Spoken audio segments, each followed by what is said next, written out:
मैं डॉक्टर राकेश पाठक। आज से ठीक 25 साल पहले देश में एक बड़ी विमान अपहरण की घटना हुई थी, जिसे कंधार हाईजैक के नाम से जाना जाता है। इंडियन एयरलाइंस के विमान IC-814 को आतंकवादियों ने अपहृत कर लिया था। उस वक्त सारी दुनिया में तहलका मचा था और भारत सरकार को, तत्कालीन केंद्र सरकार को, 3 दुर्दांत आतंकवादी रिहा हुए थे। इस घटनाक्रम को लेकर हाल ही में एक सीरीज आई है, OTT series IC-814 the Kandahar hijack.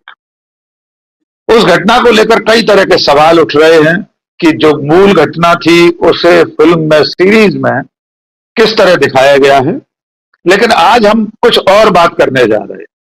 आज हम उस व्यक्ति से बात कर रहे हैं जिसने इस देश को और दुनिया को सबसे पहले इंडियन एयरलाइंस के इस विमान के अपहरण की इत्तला दी थी। देश के जाने माने पत्रकार सतीश के सिंह। वे पहले पत्रकार थे जिन्होंने घटना के बाद सबसे पहले इस विमान अपहरण की जानकारी देश के सामने साझा की थी। उनसे पूरे घटनाक्रम पर बात करते हैं। वे उन 8 दिनों में लगातार हर खबर पर नजर रखे हुए थे।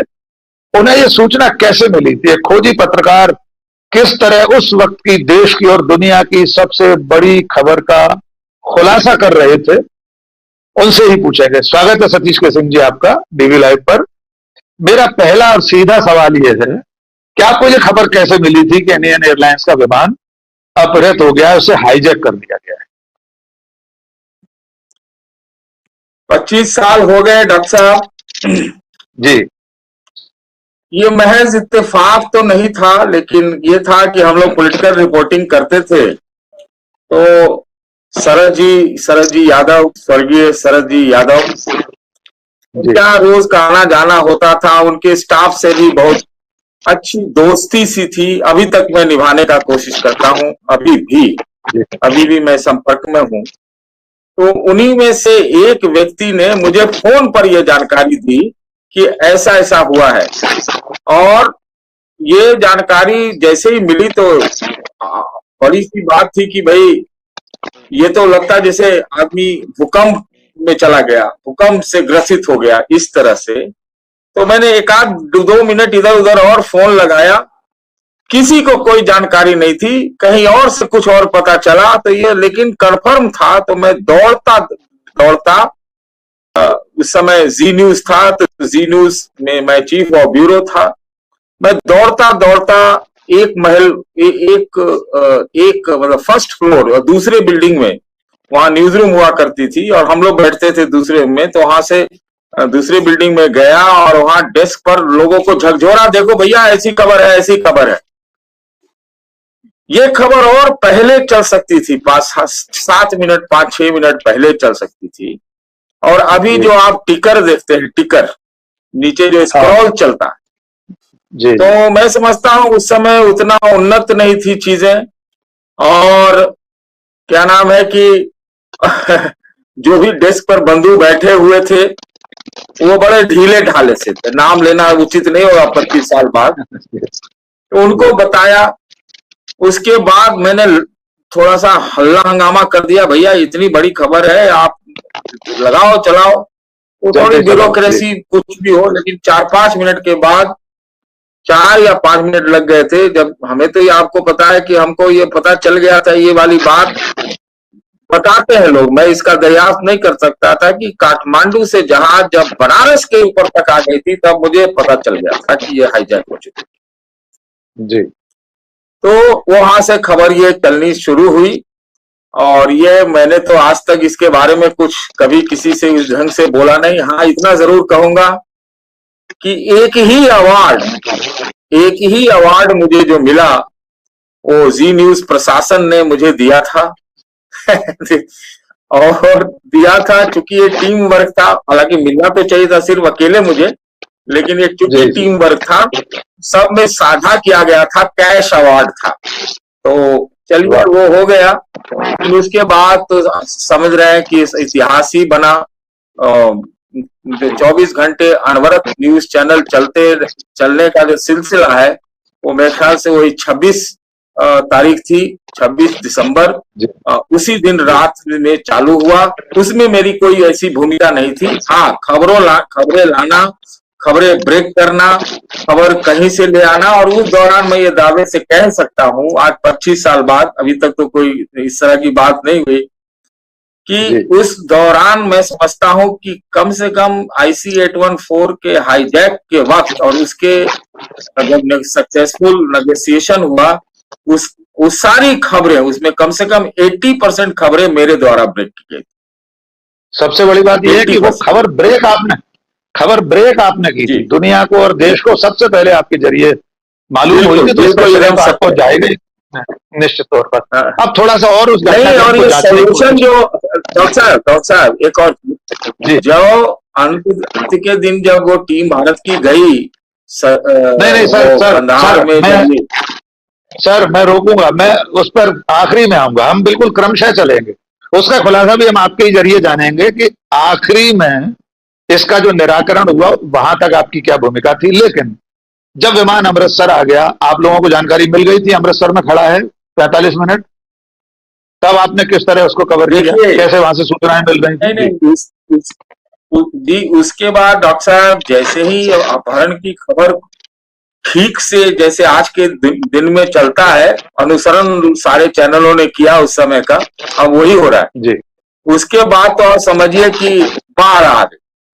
अब बाढ़ आ गई तो हम लोग तो एक एक सेकंड की खबर दे रहे थे, एक एक सेकंड की, एक एक मिनट की नहीं, एक एक सेकंड की।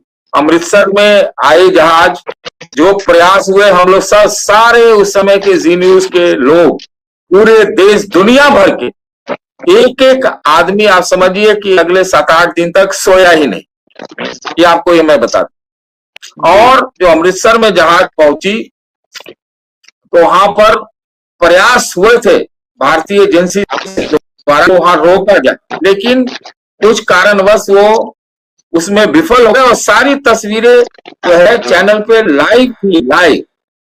लाइव थी, और वो जो प्रयास हो रहे थे वो भी लाइव था।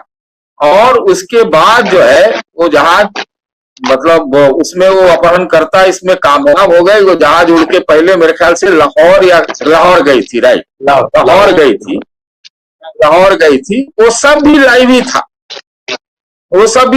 वो हर जगह की चीजें लाइव, हर जगह की। उस समय तक तो दुनिया भर के चैनल फिर उसमें लग गए, लेकिन उसका जो प्राइमरी सोर्स ऑफ इंफॉर्मेशन था वो पूरी जो उस समय की जी न्यूज की टीम थी, उसकी ही थी।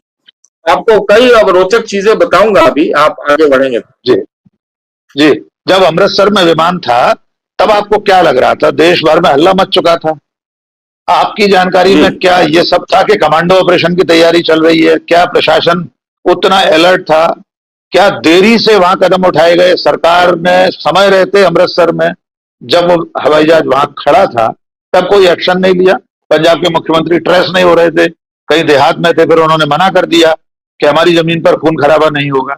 इस बारे में आपकी मालूमात क्या थी उस वक्त? देखिए, उसमें सबसे पहला प्रयास था कि इसको यहाँ पर भारत में ही जहाज को रोका जाए। बाकी क्या अंदर कुछ हुआ वो तो मैं नहीं कह सकता, लेकिन मैं अजीत डोभाल साहब भी ने इस बात का खुलासा भी किया था कि यही कोशिश है कि इसको वहां पर रोका जाए, लेकिन रोक नहीं पाए। वो हाथ चिड़िया जो है उड़ गई। जब चिड़िया उड़ गई तो चीजें बहुत बद से बदतर स्थिति में चली गई, क्योंकि अब तो इतने जो लोग थे जहाज में, अब उनकी जान तो भाई उसमें फंसी गई थी। और एक बार पाकिस्तान की धरती पर जाने का मतलब है, इसमें तो हाथ तो ISI वालों का था ही, तालिबान उन्हीं के इशारे पर उस समय, और अभी भी मुझे लगता है कुछ न कुछ है जो चलता ही है। तो अब तो उसमें चूंकि ISI थे, और क्या थी बाद में जो आगे आप आएंगे, मांगे क्या थी? मांगे यही थी कि इतने इतने आतंकी हैं, यहाँ बंद हैं, उनको छोड़ दो। ये किसी को पता नहीं था। ये भी उस समय जी न्यूज ने ही बताया था कि मसूद अजहर नाम था ना उसका, हाँ, ये आतंकवादी, हाँ, मसूद अजहर नाम का आतंकवादी जो है, और एक आध और कोई थे जिसका नाम अभी याद नहीं पड़ रहा है, ये जम्मू के कोतवाल कतावल जेल या कौन था उस ही है, ये भी बताया गया हमारे उस समय के चैनल के द्वारा ही। और एक आध आदमी यहाँ तिहाड़ जेल में भी था, ये भी हम ही लोगों ने बताया। और सबकी लाइव कवरेज, सबकी लाइव। नसीर साहब थे अपने वहां, राखी बख्शी जी थी वहां, क्या नाम है, अपने जम्मू में। मगर कमाल के काम किए लोगों ने भाई, कमाल कर। अच्छा सतीश जी, मैं भी उस वक्त नवभारत ग्वालियर में संपादक था और संयोग से उस विमान में नवभारत के मालिक के सुपुत्र भी मौजूद थे। उस पर मैं अलग से विस्तार से कभी बात करूंगा। लेकिन जो सबसे बड़ी बात उस वक्त थी, जो जन दबाव था अटल बिहारी वाजपेयी की सरकार पर, लोगों का जो आक्रोश था, वो भी आपने कवर किया होगा। इंदिरा गांधी अंतर्राष्ट्रीय विमानतल के बाहर भीड़ लगी थी, केंद्रीय मंत्रालयों के सामने लोग पहुंच गए थे, जो यात्री थे उनके परिजन प्रधानमंत्री आवास के सामने प्रदर्शन कर रहे थे। आपको क्या लगता है उस वक्त सरकार जो थी वो देश के लोगों के इस दबाव में आ गई, इसलिए ये सारी मांगे मान ली गई? देखिए राकेश जी, मैं चूंकि विचार से रैशनल हूं, लेकिन कुछ मामलों में बहुत ज्यादा राष्ट्रवादी हूं। बिल्कुल। मैं आज 25 साल बाद मैं दो चीजों के लिए आपके चैनल पर जिम्मेवारी लेने के लिए तैयार हूं। मैं मानता हूं कि जब देश के ऊपर संकट आए तो बहुत ही जिम्मेवारी से हर व्यक्ति को चलना पड़ता है, चलना चाहिए। मानता हूं मैं कि उस समय हम जैसे न्यूज चैनलों की भी एक गलती रही दबाव बनाने में, कि जो प्रधानमंत्री के घर पर, अटल जी के घर पर जो प्रदर्शन हो रहा था, वो हमारी क्रू टीम भी थी वहां पे। फिर वो जो होटलों में लोग रुके हुए थे इंदिरा गांधी एयरपोर्ट के सामने, वहां भी हमारे लोग थे। और उनके परिजनों से बात करना, एयरपोर्ट पे बात करना, और जो लोग अपहृत थे, जिनके जिनके पते मिल रहे थे, उनके परिवार से बात करना मानवीय तो ये ठीक है। देश की दृष्टि से मैं आज 25 साल बाद समझता हूं कि शायद इसने हम लोगों ने और कोई एक बैलेंस किया होता। लेकिन अटल जी की सरकार मैं मानता हूं बहुत मानवीय और उदारवादी थी। तो अभी तो हम लोग प्रचार बात पर बाद में करते हैं कि उन्होंने आतंकवादी सौंप दिए, लेकिन स्थितियां बड़ी प्रतिकूल थी डॉक्टर साहब उस समय।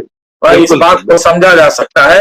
कुछ एक चीजें जो होता है कि राष्ट्र हित में ना, ये सारी चीजें ऊपर, और वो चुनाव की बातें हैं। दूसरी बात एक और मैं कहना चाहता हूं, हमने अपने व्यक्तिगत प्रयास से, मेरा कोई उद्देश्य नहीं है कि इसका कोई क्रेडिट मिले, लेकिन जरूर है ये बात, चूंकि आपने जिक्र किया है तो मैं जरूर कहूंगा। मैं ये भी मानता हूं, जो मैंने कहा कि दूसरी चीज की जिम्मेवारी लेना, और शायद उसकी जिम्मेवार के लिए हम नहीं है, लेकिन फिर भी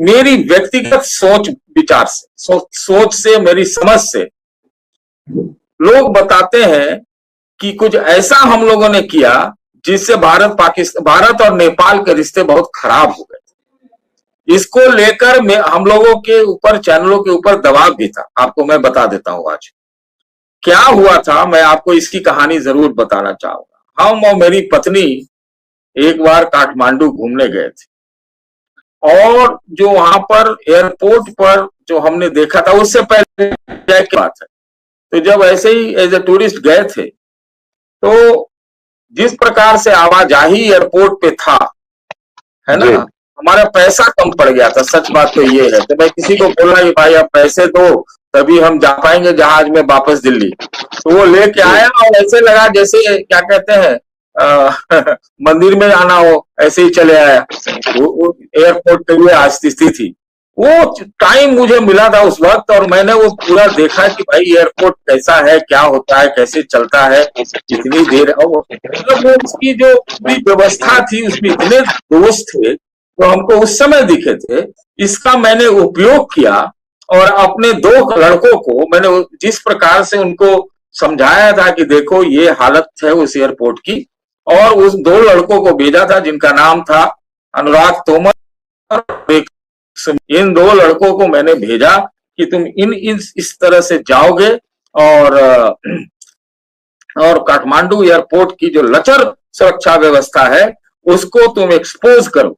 और इस एक्सपोज करने के चक्कर में जो है बताते हैं लोग कि भारत और नेपाल के जो रिश्ते हैं बहुत ज्यादा खराब हो गए थे। तो क्षमा तो मांग लेना चाहिए, लेकिन मैं समझता हूं कि हमने अपनी ड्यूटी की। शायद उसके बाद से सुरक्षा व्यवस्था बहुत मजबूत हुई। और यही नहीं, मैं आपको सच ही बता दूं कि मैंने अगले 2 साल और इसकी जब 1 साल पूरा होता था तब भी मैंने 2 लोगों को भेजा और जो जो इम्प्रूवमेंट देखा और जो जो कमियां थी उसको उजागर किया था। अच्छा, इस विमान अपहरण में जब कंधार पहुंच गया, आवाज नहीं आ रही जी जी, आवाज आवाज कंधार नहीं पहुंचा, कंधार नहीं पहुंचा, नहीं नहीं, जब कंधार से कंधार पहले तो दुबई गया, वहां तो महिलाओं और बच्चों को उतार दिया। नहीं, मेरा सवाल यह है कि जब वो कंधार पहुंच गया और उन्होंने अपनी मांगे पहली बार रखी, तो देश के अंदर कब मालूम पड़ा लोगों को कि आतंकवादी अपने साथियों को छुड़ाने की मांग कर रहे हैं? ये नेगोशिएशन तो तब शुरू हुआ जब शुरू में तो उन्होंने अपनी मांगे बताई तक नहीं थी। तो यहां देश में भी किसी को नहीं मालूम था कि वे चाहते क्या है इसके एवज में। तो ये खबर आप लोगों को कैसे मिली कि उनकी डिमांड्स क्या है, क्या चाह रहे हैं? मैं बता देता हूं, मैं बता देता हूं आपको। तो हमें तो बहुत शानदार तात्कालिक खबरें मिल रही थी। उसका एक कारण था कि भारत सरकार में तब एक मंत्री थे जो क्राइसिस मैनेजमेंट ग्रुप सीएमजी के सदस्य थे। उनसे हमारा पारिवारिक रिश्ता आज भी है ना। तो उनके मार्फत हमें सब कुछ पता चल रहा था। तो जो भी खबरें निकल रही थी वो सीएमजी से निकल रही।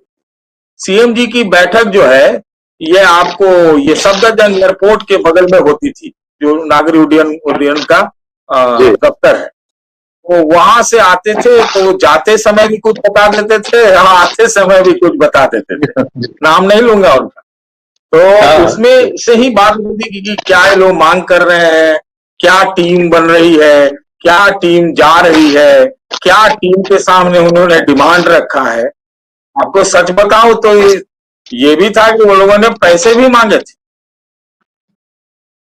जी। ये हम लोगों ने रिपोर्ट नहीं किया, हाईजैकर्स ने जी ये रिपोर्ट नहीं किया। हाँ, पैसे मांगे थे, उसके भी दबाव बनाए थे, बाकी तो कुछ नहीं। लेकिन ये था कि ये डोभाल साहब गए थे ना, डोभाल साहब जी, डोभाल साहब तो अभी एनएसए है। तो हाँ, और जसवंत सिंह जी भी गए थे और एक आदमी कोई और था जो मेरे को ध्यान नहीं पड़ रहा। लेकिन ये जसवंत सिंह तो मसूद को लेकर गए, जसवंत सिंह तो लेकर गए थे आतंकवादियों को। जसवंत सिंह तो अपने विमान में इन आतंकवादियों को लेकर गए थे। डोभाल वहां पहले से थे, डोभाल तो वहां पहले से थे। जी जी जी, आतंकवादियों को जो छोड़ा जा रहा था नेगोशिएशन के बाद, वो सारे तो जी न्यूज के मार्फत कैमरे पर थे, जेल से निकलने से लेके जाने तक। अच्छा सर, ये बताइए, और इसमें आपने अभी जो था, मैं तो जी, मेरा सवाल ये है कि आपने सीरीज देखी है अभी जो आई ओटीटी पर? देखिए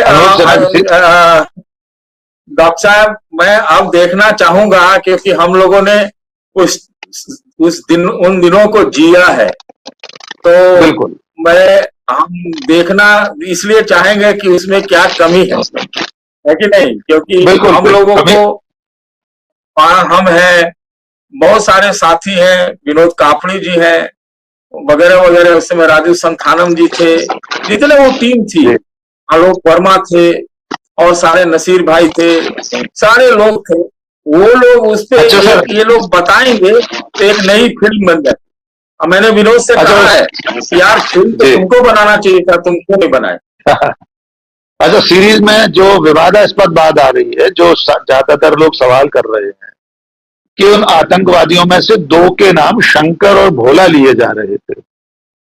कुछ लोगों को ऐसा लगता है, कुछ एक विशेष विचारधारा के लोग हैं कि जो सीरीज बनाने वाले डायरेक्टर हैं उन्होंने हिंदू नाम क्यों बताए, जबकि बाद में ये सब सामने आ चुका है कि किताब में भी है, भारत सरकार के अपने प्रेस नोट में लिखा था कि आतंकवादी एक दूसरे को भोला और शंकर नाम से बुला रहे थे। बाकी भी थे, डॉक्टर, चीफ, बर्गर, क्या लगता है आपको कि ये विवाद इतना महत्वपूर्ण है? क्योंकि भारत सरकार को और यात्रियों को तो वही नाम मालूम थे जो वो दिला रहे थे वहां पे आमने सामने। ये तो बाद में पड़ताल में मालूम पड़ा कि अपहरणकर्ताओं के वास्तविक नाम क्या है। तो आपको क्या लग रहा है, नामों के पीछे की क्या पॉलिटिक्स है? देखिए, ये चीज तो हम लोग सब जानते हैं, चाहे वो तूफान हो चाहे कोई ऑपरेशन हो, उसमें कोड वर्ड में कोड नाम दिए जाते हैं। तो ये सुरक्षा एजेंसियां और ये आतंकवादी वगैरह सब एक दूसरे को नाम दे के रखते हैं, है कि नहीं? तो अगर वो नाम आप बोल रहे हैं भोला शंकर, हो सकता है उस समय कोड वर्ड में ये दिया गया हो, कुछ हमें अभी थोड़ा बहुत याद आ रहा है। इसमें जो विवाद तो राजनीति की दृष्टि से हो रही है ना। देखिए, ये बात तो सच है कि राजनीति में क्या होता है, कांग्रेस वाले खास तौर से कहते हैं ना कि आप लोग विपक्षी कहते हैं कि आप लोगों ने तो घुटने टेके थे आतंकवादियों के सामने, आपने आतंकवादी छोड़े थे, ये बोलते हैं राजनीति में। लेकिन अब उसको लगता होगा भाजपा को, अरे वो तो फिर इस तरह के हमलों से रक्त रंजित हो जाएंगे। तो ये हमको लगता है कि कोई एक डाइवर्सनरी टैक्टिक्स है। लेकिन सच्चाई ये है कि एक देश का मुद्दा था और सांसें थमी हुई थी। हम लोग जैसे लोग चैनल में काम करते हैं वो एक तरह से मजदूर ही होते हैं। मैं आपको बता दूं, उतना ही मेहनत करना पड़ता है। अखबार में लिखना और चैनल में काम करना बहुत अंतर है। तो लेग वर्क तो आप जानते हैं कि कितना करना पड़ता है। तो वो लोग, हम लोग इतना जोर से लगे हुए, और तो उन लोगों की बात तो देखनी चाहिए ना कि भाई जो लोग वहां जान फंसी हुई थी, ये होता वो होता। देखिए, भारत के लिए इजराइल बनना बड़ा मुश्किल काम है। जीरो टॉलरेंस आप आतंकवादियों से कह दें, ये ठीक बात है, ये होना भी चाहिए राजनीति, ये एज ए पॉलिसी। लेकिन जो प्रैक्टिकल बात होती है वो थोड़ा डिफरेंट, बहुत अलग हो जाती है और बड़ा दबाव रहता है। सबसे बड़ी बात है कि सब हो गया, आतंकवादी बहुत समाप्त भी हो गए, पाकिस्तानी आज बदनाम भी पूरी दुनिया में है, सब कुछ हो गया, उन्होंने पार्लियामेंट पे भी हमला किया, सब कुछ किया। लेकिन आज उनकी स्थिति और हमारी स्थिति में बहुत अंतर है। तो जो स्टेट पॉलिसी रहती है मेरे विचार से वो बहुत अलग रहती है, और राजनीति में ये सब जो बाएं दाएं उलट पुलट करके नुकसान पहुंचाते हैं, इससे देश का भला नहीं होता है। जो लोग ये भोला शंकर आदि पर राजनीति कर रहे हैं ना, जो बोल रहे हैं, हमको लगता है कि वो तो हर चीज को आप जो वो कहे, आज तो सूरज को चंद्रमा बता दें, चंद्रमा को सूरज बता दें, कितना हुआ ये। सबसे ज्यादा अगर पिछले 10-12 साल में कुछ गड़बड़ हुआ है तो फैक्ट्स के साथ बहुत बड़ा बलात्कार हुआ है। बहुत सही। हम बलात्कार फैक्ट्स के साथ, वो वाला फैक्ट तो सर सरकारी दस्तावेजों में लिखा है। भारत सरकार के अपने प्रेस नोट में लिखा था कि आतंकवादी भोला और शंकर नाम से बुलाए जा रहे थे। तो इसमें डायरेक्टर ने जानबूझकर कोई गलत नाम नहीं बताए हैं। वो नाम तो, उनके असल नाम तो बाद में मालूम हुए जब इंक्वायरी शुरू हुई और सारी चीजें सामने आई। इसमें आपने इजराइल का जिक्र किया सर। बहुत सारे लोग इस तरह, राष्ट्रवाद के चरम विचार वाले लोग ये सोचते हैं कि इजराइल की तरह मार गिराना चाहिए, कमांडो ऑपरेशन कर देना चाहिए, हमारे देश के कुछ लोग मर भी जाए शायद कोई दिक्कत नहीं है, आतंकवादी मरना चाहिए, देश की ताकत दिखना चाहिए। जहां तक मुझे याद आ रहा है, आप उसकी तस्दीक करेंगे और जानने की कोशिश करेंगे, इस घटना के बाद जब डॉक्टर मनमोहन सिंह की सरकार बनी थी तो केंद्र सरकार ने एक हाईजैक पॉलिसी बनाई थी, उसको रिवाइज किया था। उसमें यह प्रावधान भी जोड़ा गया था कि भविष्य में अगर कोई विमान अपहरण होता है, कोई हाईजैकिंग होती है, तो हवा में ही विमान को मार गिराया जाए। इस तक का प्रावधान है, भले ही हमारे नागरिक उसमें हों, ये हाईजैक पॉलिसी में शामिल किया गया। इसके बावजूद जब ऐसी कोई नौबत आएगी तो सरकार एकदम सीधे कमांडो कार्रवाई नहीं कर सकती। ऐसे सीधे हवाई जहाज को नहीं गिराया जा सकता जिसमें देश के लोग बैठे हों, 150 हो, 4 हो, 250 हो, कितने भी हो। तो आपको क्या लगता है कि भविष्य की दृष्टि से हमारे जैसे देश को, एक लोकतांत्रिक देश को, ऐसी घटनाओं से निपटने के लिए क्या करना चाहिए? देखिए, हम जीरो टॉलरेंस आतंक के खिलाफ बिल्कुल होना चाहिए, बिल्कुल। और देखिए, कोई कुछ कहे, भाजपा वाले जो कुछ कहे, सारी सरकारों की यही पॉलिसी रहती है। ये राजनीति के मैदान में झूठ सच एक दूसरे के ऊपर बौछार करते रहते हैं, लेकिन ऐसा नहीं होता है। सिक्योरिटी फोर्सेस, इंटेलिजेंस एजेंसीज वो बहुत अपने ढंग से काम करती हैं, है कि नहीं? तो मेरा ये कहना है कि जीरो टॉलरेंस रहे, जो पॉलिसी में आया है वो रहे, लेकिन बात है कि जब जैसा तब तैसा की रणनीति होती है। आप आतंकवादी के ठिकानों को उड़ा दो ना, कौन मना कर रहा है?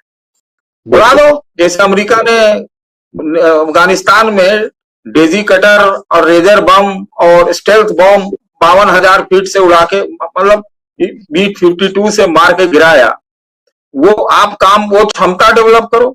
जिस तरह से आज हर जगह मैं देखता हूं, ये कोई श्रेय ले ले एक सरकार, मोदी जी ले ले, ये नहीं है। बात ये है कि 26/11 का भी हमला हुआ। अच्छा, वो भी मैं बता दूं, 26/11 में लोग कहां से आए थे, कैसे हुए थे, वो भी हम लोगों का ही न्यूज ब्रेक था, लेकिन वो मेरा नहीं था। एक हमारे साथी थे उस समय, दिनेश जी, उनका था। लेकिन हम थे उस समय एडिटर, तो मुझे उसका भी गर्व प्राप्त है कि उस खबर को हमने 27 तारीख को, याद भी है, 27 तारीख को शाम 8:30 बजे हमने ये ब्रेक कर दिया था कि ये लोग कहां से आए थे, क्या थे, जो बंबई में उतरे थे, सब जो भी है। तो एनीवे, वो तो खैर बात थोड़ा इधर उधर हो जाएगी, लेकिन वही है, आपको व्यवस्था आजकल एयरपोर्ट में देखते हैं ना, कितनी जांच पड़ताल होती है कि नहीं?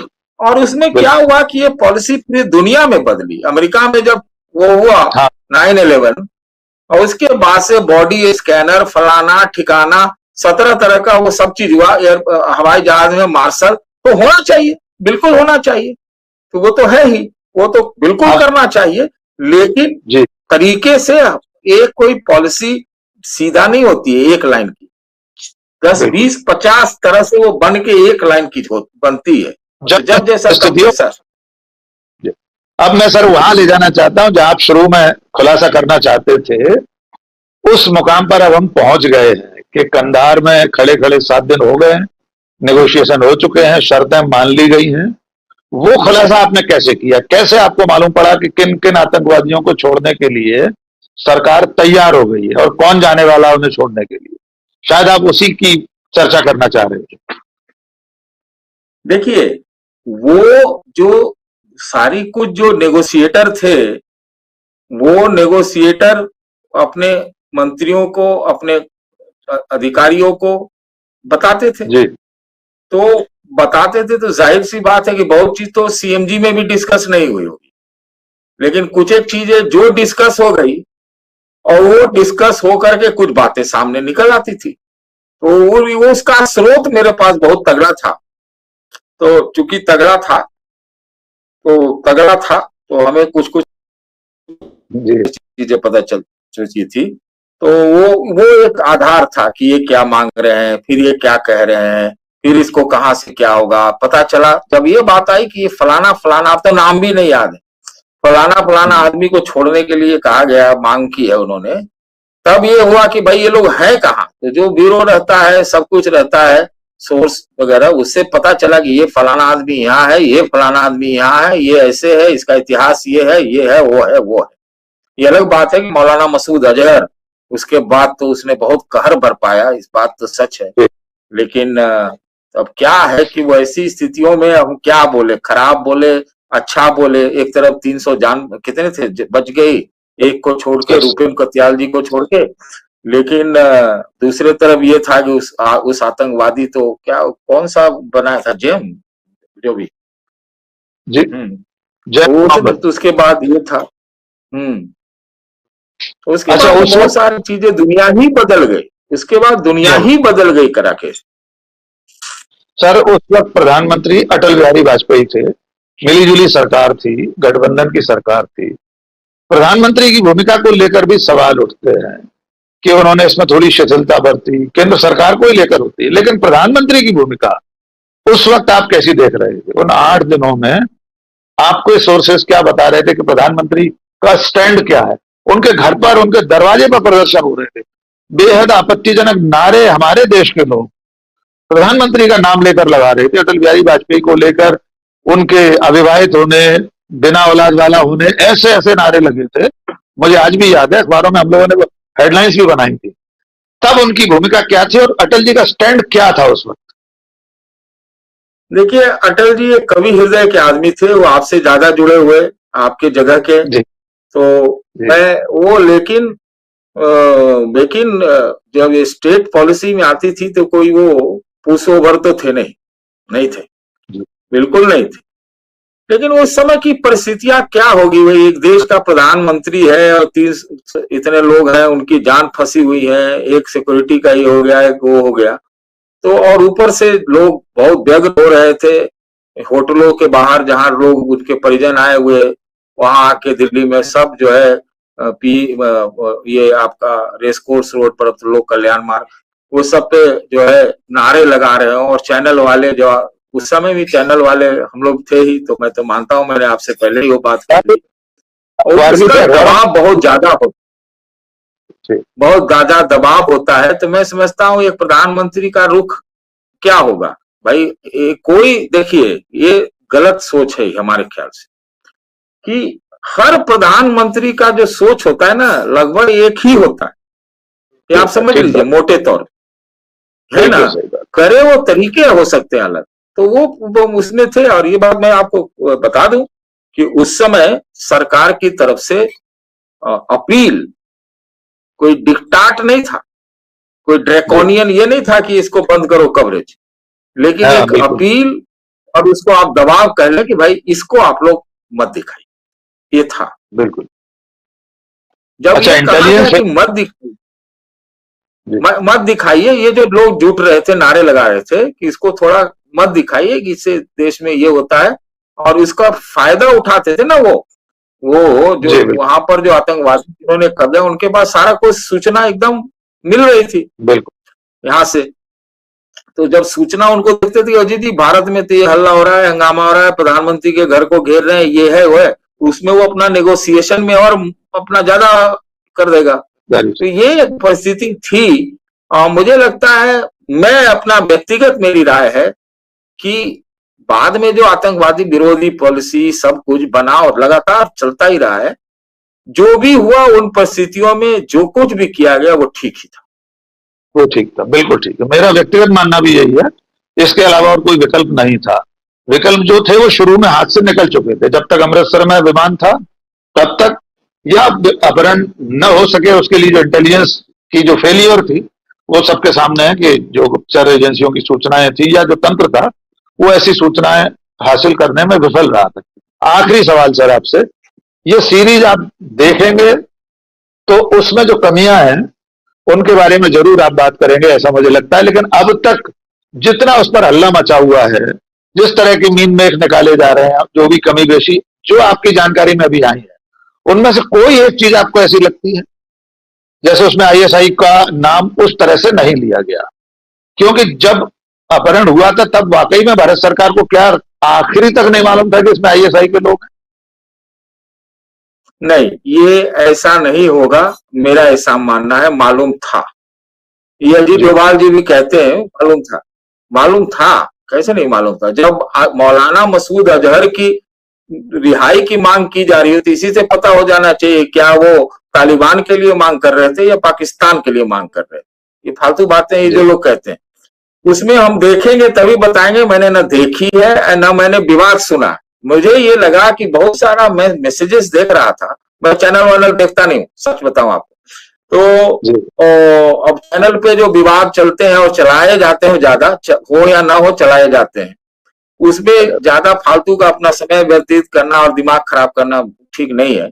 मुझे एक दो दिन से लग रहा था IC-814 ये लगातार सब बात करते जा रहे हैं भाई, सीरीज भी बन गई, सब कुछ हो गया।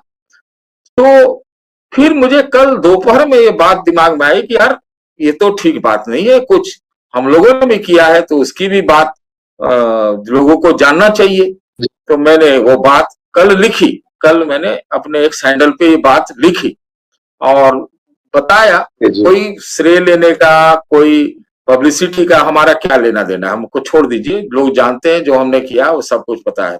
तो किया या अपने आत्मसंतुष्टि के लिए। अभी किसको बताएंगे कि 6-7 दिन लोग हम लोग घर ही नहीं गए, नहीं गए। बिल्कुल ये बात सच बिल्कुल ठीक। है कि नहीं। और ये चीज आपने हमसे नहीं पूछा और मैं जरूर बताना चाहता हूँ।